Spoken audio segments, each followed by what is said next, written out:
I'm going to go back to a slide we had out of Bale and Donede out of the Texas Tech study. Periodontal disease, regular dental care use, incident level of ischemic strokes. This was an outstanding study. 2018, 6,700 patients in the study. Big study.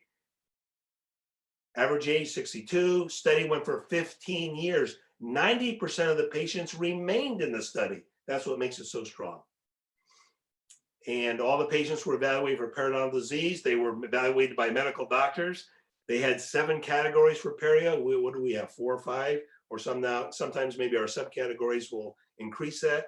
From healthy to severe advanced with tooth loss.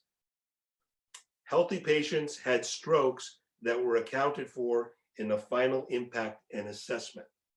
Okay, good study. Summary of the study.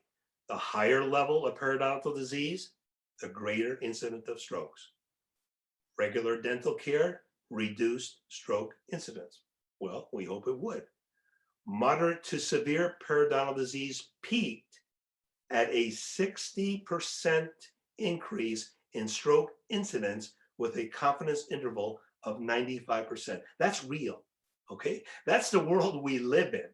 That's your 60, 65, 70-year-old patients day in, day out. Conclusion, there is a direct relationship between the degree of periodontal disease and the incidence of strokes in patients of average age 62. Takeaway, okay, takeaway time. 15 years ago, the pathogen testing was not on the diagnostic radar for researchers. Okay, that's on the table. 15 years ago, causal relationship between gram-negative organisms and atherosclerotic disease was not available. Okay. The 2014 Jeff Code study showed traditional periodontal therapy reduced the severity and cost of care for all chronic diseases. The Jeff Code study did not take into account the eradication, elimination, or evaluation of periodontal pathogens, as we've been talking about with the test. So you might say, well, maybe we can get away with it. During that 15-year study, Bale and Donede, unplanned, had their 8-year study coming out of Texas Tech. They had the same profile of unhealthy 60-year-olds. They only had 100, but they all remained throughout the study. And they evaluated for oral pathogens and mitigated them in every single patient. And during their study, no one had a heart attack or stroke. Nobody died.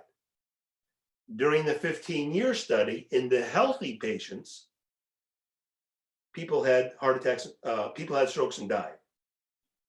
And then, of course, the incidence level. But there's something there to be drawn out, that there is a difference when we assess, evaluate, and mitigate pathogens in these type of complex concurrent disease patients.